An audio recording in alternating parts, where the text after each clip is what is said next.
Olá, estamos começando o programa Encontro Fraterno. Hoje, Angélica de Pádua entrevista Alberto Almeida, que é médico terapeuta transpessoal. O assunto é família na visão espírita. Você acompanha ainda a dica de leitura, o momento cultural, tira dúvidas e muito mais. Estamos começando o programa Encontro Fraterno, que é o Espiritismo na sua TV. Fique conosco.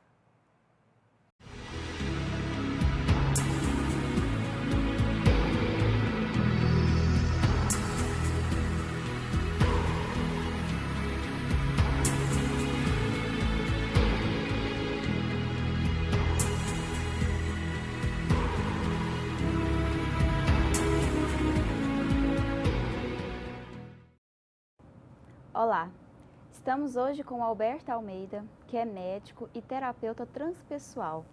Alberto, muito obrigada pela sua presença. A minha alegria é imensa de estar aqui. Hoje nós vamos falar um pouco sobre família. E para começar, Alberto, como que nós podemos auxiliar na educação dos nossos filhos? Assumindo o papel da responsabilidade de tutores, educadores ou pais.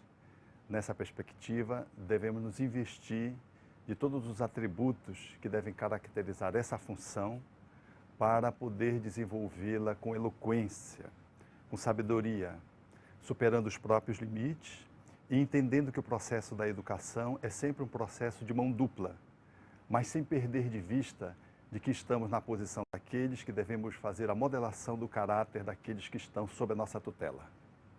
Nós devemos conduzir os nossos filhos? Naturalmente que deveremos apontar os rumos, mediante as falas, os aconselhamentos, na convivência diária, mas sobretudo pelos nossos exemplos. A nossa exemplificação é a melhor forma de poder trazer para os filhos aquilo que há de melhor em nossa vida, enquanto experiências que apontam rumos libertadores. O que falar e o que pensar sobre famílias onde há um filho que é preferido e o outro é preterido? Habitualmente, quando os espíritos reencarnam, eles trazem afinidades e animosidades inerentes a outras existências. E é muito comum um pai ou uma mãe ter por um filho, em detrimento dos outros, uma preferência. E às vezes ter em relação a alguém que vem dentro da prole, algo como que um processo de rejeição, ou então uma animosidade, ou então uma antipatia, que é espontânea em função dos laços que esses espíritos estabeleceram em outras existências. Isso são sinais de alerta para os pais, porque a equanimidade deve viger nas relações pai-filhos. Ou seja, os pais têm que olhar os filhos de uma forma tal que essa função parental não fique comprometida. Todos os filhos devem ser atendidos de uma forma justa. Quando há uma preferência, há um descompasso no processo educativo. Não que isso deva obstar que um pai tenha uma afinidade por um filho. É natural ter uma afinidade, mas essa afinidade não pode vir em detrimento do processo educativo. Não pode fazer com que a ação daquele pai em relação àquele filho seja algo que o privilegie, no qual ele trate de uma forma desigual os filhos. É bom que se compreenda os processos da afinidade. Esse amor que encontra na relação pai e filhos um encaixe que traz e traduz gostos, tendências, possibilidades que já foram construídas. É um amor que já foi estabelecido em outras existências. Agora ele é reencontrado. Mas esse amor na posição do pai, da mãe em relação ao filho, ele não pode de modo algum ferir a equanimidade. Um pai não pode dar mais atenção a um filho porque ele ama mais esse filho. Dar mais presentes para aquela criança com a qual ele mais se afiniza. Esse processo gera um descompasso para toda a prole e compromete a funcionalidade familiar. Nós vamos para um breve intervalo, mas antes você confere a dica de leitura da semana.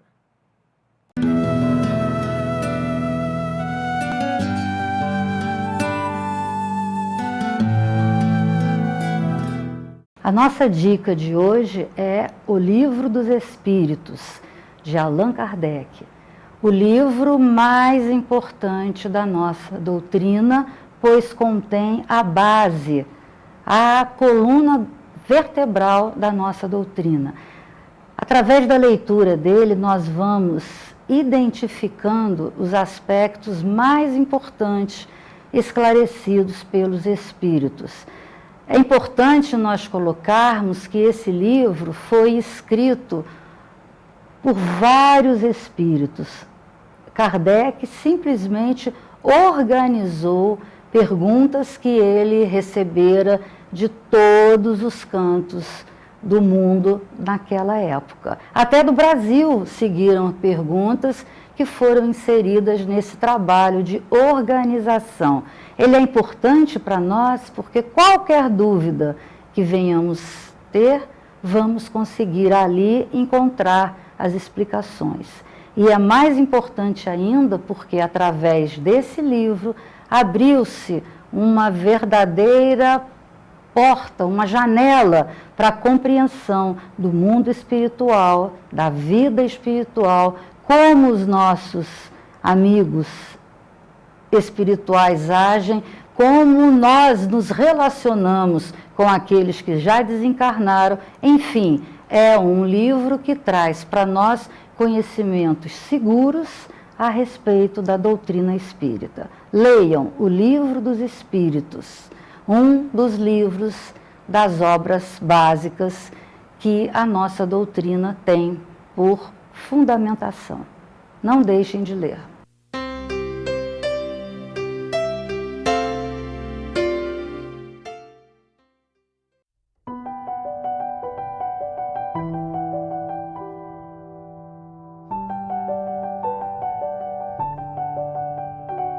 Numa releitura da parábola do Mestre Jesus, diria a poetisa Amélia Rodrigues: graças à benevolência de Deus, o semeador, em manhã ridente, saiu a semear. Ao longo do caminho, as sementes foram espargidas, caindo em terrenos pedregosos, produzindo espinheiros. Mais adiante, continuou a exercer a sua missão. Era preciso semear até encontrar o local ideal. As sementes caíram em lugares menos pedregosos. As flores logo brotaram, o mesmo acontecendo com as árvores. Ao surgir o sol, porém, por não suportarem o calor, queimaram-se e foram logo retorcidas. O semeador não desanimou e, contando no seu embornal, com mais algumas sementes, vai mais adiante. Já cansado, avista imensa campina, onde um córrego de água límpida é emoldurado por campos verdejantes. Aliviado, resolve semear as últimas sementes. O solo era fértil, facilitando a germinação, surgindo frondosa árvore repleta de folhas.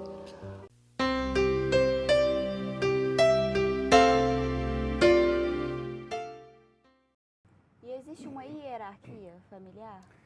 Deve existir. Toda família funcional, ela deve ser pautada em 3 subsistemas. O subsistema da conjugalidade, abaixo dessa hierarquia, o subsistema parental, que são pais, e embaixo os filhos. E o terceiro subsistema, que é o fraternal, a relação entre os filhos. Quando essa hierarquia não é estabelecida, ou obedecida, ou observada, surgem disfunções no trato das relações. Um filho começa a assumir a posição da paternidade, uma filha começa a dar pitaco na relação da conjugalidade. E esse é um processo desastroso para a dinâmica funcional da família como um todo. Pai é pai. Ele pode ser amigo do seu filho, até amigo confidente, mas ele é pai.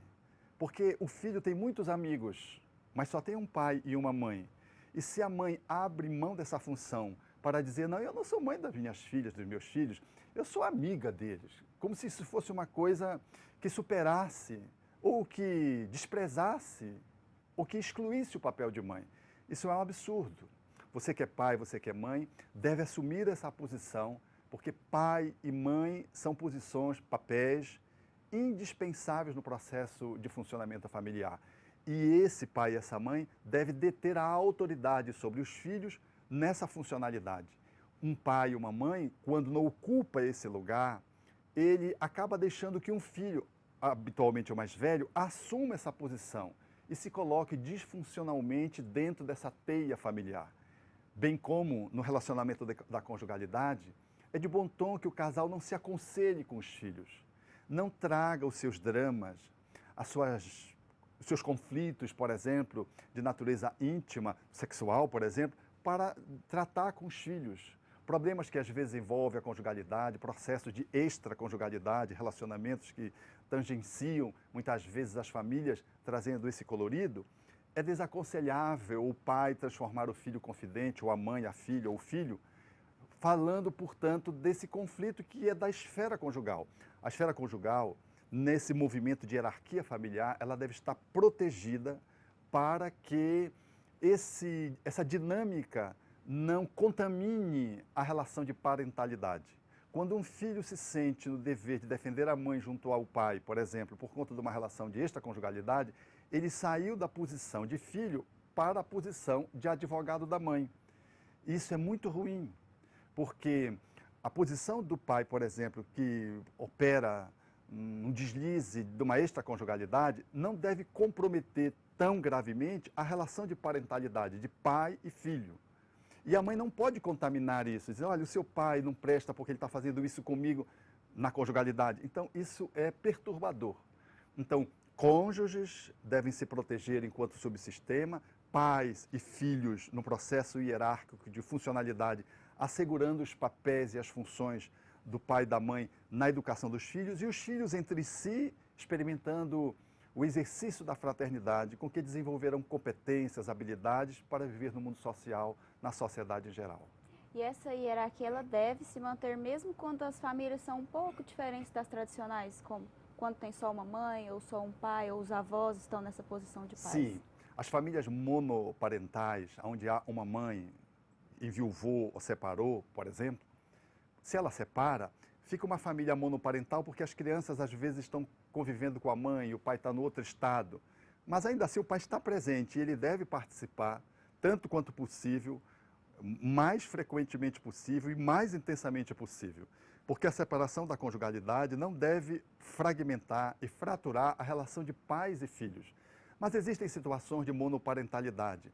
Um homem que ficou viúvo, ou a mulher, a esposa que enviuvou, e fica naquela posição dentro da família, educando os filhos. E é de bom tom que assim se estabeleça, na qual ela assume esse papel, para não colocar o outro filho do lado dela para substituir o pai. Porque aí fica uma situação complicada.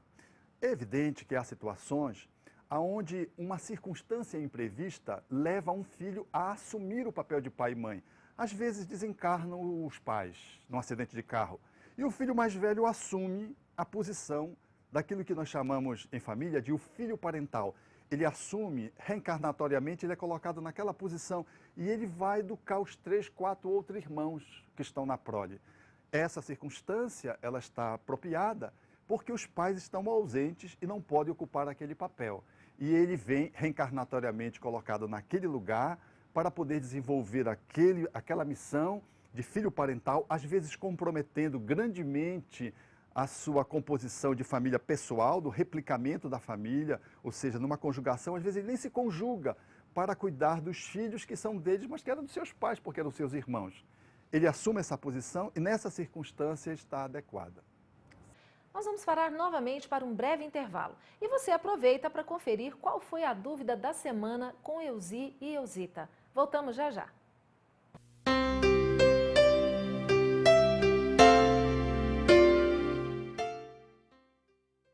Conheça a Lefé, livraria e editora da Federação Espírita do Estado de Goiás.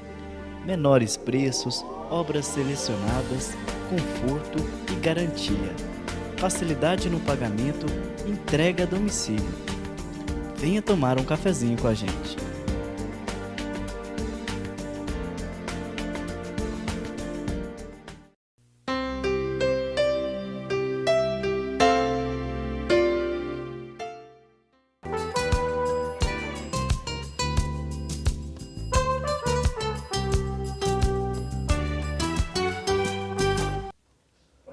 Olá, continuemos então. No Tira Dúvidas de hoje, nós temos uma questão de suma importância que faremos para a Elzi. Elzi, olha só o que recebemos. No momento da encarnação, o espírito escolhe seu guia protetor? Pode ser algum ente querido de outra encarnação esse guia protetor? Maravilhoso falarmos do guia protetor. Na verdade, não é no momento do nascimento ou da concepção, desde a preparação para que essa pessoa venha, já há uma designação e uma escolha do guia protetor em relação àquela pessoa que será sua tutelada. Não somos nós que escolhemos, já vem para nós esta dádiva de Deus que irá nos guiar, inspirar, intuir, conduzir para acertarmos mais.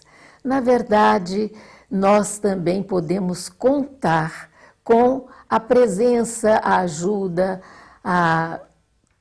o interesse, o cuidado, aquele carinho que a gente sempre teve de algum ente querido que já esteja no plano espiritual. Nós podemos contar, sim, porque geralmente as mães, quando nós as perdemos, elas se tornam nossos guias protetores, que nunca nos deixam sem a ajuda necessária.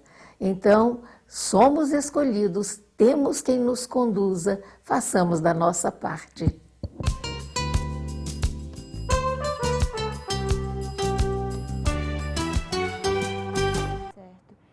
Existem muitas controvérsias sobre a autoridade dos pais. Deve haver essa autoridade? Como que é isso? Uma família que não há autoridade, ela vive um processo de desincronia. A autoridade é um valor que deve estar implicado na posição do pai, da mãe em relação aos filhos. Se essa autoridade falece, a família se desagrega e fica num movimento de pensão onde todo mundo manda, todo mundo dá opinião, ninguém obedece ninguém. E não poucas vezes o filho ou um dos filhos, o mais autoritário, assume a posição do comando da família. E ao invés dos pais conduzirem os filhos, começam os filhos, atrapalhadamente, a conduzir a família e os pais. Então, a condução abdicrata, ou seja, aquilo quando eu abro mão do poder de ser pai e mãe, eu abro mão dessa autoridade, eu gero uma família permissiva, acéfala, que não tem comando, que não tem direção, que não tem balizamentos. E isso enseja de que a família experimente a disfuncionalidade. Bem como se essa autoridade ela se investe do autoritarismo, a família recai no outro extremo, que é uma autoridade autoritária, portanto, um poder despótico, pais que ao invés de serem pais, exercem uma função policialesca, assume uma atitude, às vezes, que devassa e cruel em relação aos filhos. Eles não cuidam amorosamente dos filhos, eles impõem, castigam, assumem regras muito rígidas. Essa autoridade autoritária também não é desejada. Então, a autoridade amorosa, ou seja, o exercício do meu poder de pai e de mãe com pureza, o exercício dessa função, sem abrir mão de que eu sou o pai, eu sou a mãe, e eu devo fazê-lo de uma forma gentil, de uma forma terna, e de uma forma a que o diálogo permeie essa relação, e, portanto, ali está uma micro-sociedade democrática, essa é uma boa família. E quando os pais se investem dessa autoridade amorosa, centrada numa perspectiva amorosa, que o Cristo nos remete, portanto, desse amor que tem um balizamento bastante adequado, bastante ecológico para a vida familiar, a família toda se beneficia. Falar um pouco das crianças agora. Como que é essa questão do brincar, do brinquedo? É importante, é necessário, é fundamental? É fundamental. Notadamente nos dias atuais em que nós importamos toda a dinâmica norte-americana, eu costumo dizer que nós somos o quintal dos Estados Unidos. Então, vêm os brinquedos para as crianças e vêm todos importados e todos eles falam de uma cultura norte-americana. Os brinquedos todos são fortes, são imensos, é o Hulk, é o Homem-Aranha, é o Super-Homem, não tem nenhuma gente normal ali. É natural que aquilo fale de uma sociedade que tem algumas dificuldades nas relações afetivas e emocionais. E se explora essa hiperfuncionalidade muscular, essa força, porque a amorosidade não comparece muitas vezes nas relações dos pais e filhos, quando numa sociedade que privilegia muito o sentido do poder e às vezes menos da amorosidade. Os pais americanos são pais amorosos com as crianças, mas quando chegam com os adolescentes, há uma quebra nessa relação de afetividade. E isso gera carências, uma adolescência que às vezes fica interrompida para a construção de um ser adulto. Aí vem os super-heróis, e as nossas crianças importam. E isso é muito perigoso, porque o herói do nosso filho tem que ser o pai e a mãe, e eles os remetem a Jesus, que é o nosso modelo, o nosso guia. Eu vivi essa experiência com o meu neto. Você sabe que é o maior super-herói do mundo? Porque é cheio desses super-heróis, né? Aí ele disse assim, Homem-Aranha. Eu digo, ih, Homem-Aranha nada. Ele disse assim, o Hulk. Eu digo, que Hulk? Tu? Eu digo, eu nada, que sou eu. Ele disse, já sei, o Deus. Eu digo, pimba, você acertou. Aí eu fiz um refiramento. O Cristo, o Filho de Deus, e comecei a falar para ele, né? Entrando na dinâmica infantil, da subjetividade infantil. Ele fazia assim, eu fiz assim porque ele adorava o Homem-Aranha. O Homem-Aranha era o primeiro. Ele fazia assim, e aí as pessoas começavam a andar, que não conseguiam andar, que eram paralíticas. Ele fazia assim, para pessoas que estavam com fome, aí aparecia comida, elas comiam comida, e até sobrava comida. Ele fazia, andava sobre as águas, e ele ficou me olhando com os olhos assustados. Eu disse, esse é o maior super-herói. 2 dias depois, nós estávamos na cama, eu disse para ele, Noah, você sabe quem é o maior super-herói? Ele disse, Jesus. Ele faz zzz, e repetiu tudo o script que eu tinha dito para ele. Aumentou algumas outras coisas e eu aprendi muito com ele sobre Jesus que eu não sabia, porque ele me ensinou tantas outras coisas que Jesus fez que eu não sabia no mundo infantil, mas ficou marcado para ele de que o modelo é efetivamente o Cristo desses super-heróis postos e que fazem parte da vida lúdica das crianças. Mas o brinquedo, o melhor brinquedo para a criança deve ser o seu pai e a sua mãe. Nós temos que ser o melhor brinquedo. Nós temos que brincar com os nossos filhos. Eu vi essa experiência na criança que ganhou um brinquedo de 3 anos, e o brinquedo bonito era um carrão. Ela abriu, tinha uma caixa, ela abriu. Quando acabou de abrir, os pais olhando, ele pegou a caixa e começou a brincar com a caixa e deixou o carro. Aí os pais ficaram decepcionados, e ele começou a chamar o pai para brincar com a caixa. Então, o melhor brinquedo é você, pai e mãe. Não se o substitua por nenhum ingrediente intermediário. Não faça valer os brinquedos virtuais em detrimento dos brinquedos reais, fazendo de você o principal brinquedo na ludicidade da convivência com seus filhos. Nesse mundo de hoje, qual a importância da alteridade? A alteridade é a arte de poder respeitar o outro diferente de você e poder aprender com o outro e compartilhar aquilo que você estabelece nessa convivência com o outro, na sua diferença com o outro, apresentando para o outro seus potenciais, as suas aptidões, também os seus limites. A alteridade, ela implica, portanto, no reconhecimento de que nós somos seres diferentes enquanto gênero, enquanto etnia, enquanto classe social, enquanto religiosidade. E quando a alteridade ela se coloca, nós temos uma sociedade mais plural, mais democrática, mais equânime, porque respeita as desigualdades, e nós temos uma unidade e não uma homogeneidade, não uma uniformidade. A alteridade, ela desde o lar, quando eu sou capaz de poder perceber que um filho é diferente do outro e sou capaz de respeitá-lo porque um torce pelo time, pelo Goiânia, por exemplo, e o outro torce pelo Goiás e o terceiro pelo Vila Nova, e de que todos os 3 estão certos. Poderiam torcer pelo Paysandu de Belém do Pará, que talvez fosse mais certo, mas tudo bem. Exercendo a autoridade, nós aceitaríamos todas essas possibilidades como possibilidades viáveis. A autoridade de poder perceber que o outro é diferente de você para mais ou para menos, de que ele é diferente, e poder fazer desse processo uma dinâmica de partilha e aprendizado no qual eu e você, eu e o grupo, saímos maiores se conseguimos exercer esse espaço de convivência com essa qualidade de interação. E nesse mundo todo acelerado, como que nós podemos viver e conviver, né, com o nosso próximo da melhor forma possível? Estabelecendo um espaço de convivência que seja capaz de ser valorizado o ser e não o ter. Nós estamos tão velozes nesse frenesi do cotidiano que parece que o tempo é o dinheiro e não as pessoas são os valores. Nesses dias, onde se corre muito e não se sabe a procura de quê, nós precisamos resgatar, talvez, o tempo do encontro, o tempo da fala, o andar mais compassado, a possibilidade de poder fazer dos grupos familiares, dos grupos sociais, dos amigos, do grupo da religiosidade, espaços nos quais nós não estejam exprimidos pelo tempo. Hoje nós já acordamos com uma agenda da qual nós não vamos dar conta. Então nós vivemos uma overdose de informações, nós vivemos umas cidades abarrotadas pelo trânsito, pela multiplicidade dos problemas urbanos que se multiplicaram nas urbes que estão encharcadas de uma visão e de uma vivência materialista e perdemos muitas vezes o sentido da existência. Talvez precisamos resgatar a perspectiva crística e poder colocar um pouco mais nesse espaço de relacional, um pouco mais de gentileza, um pouco mais de gratidão, um pouco mais de tempo para ter tempo com o outro, que fundamentalmente é mais importante.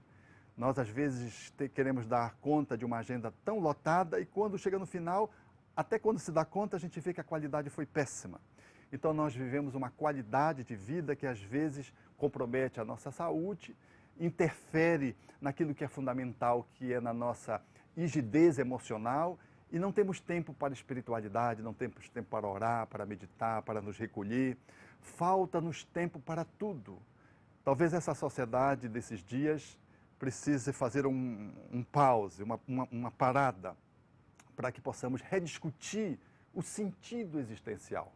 E talvez aí possamos encontrar um jeito mais amoroso, mais alegre e mais fecundo de poder viver.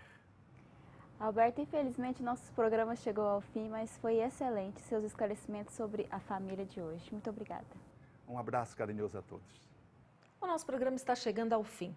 Nós encerramos com o Momento Cultural e você pode entrar em contato conosco pelo e-mail que aparece na sua tela. Muito obrigada pela sua companhia. Fique com Deus e até semana que vem.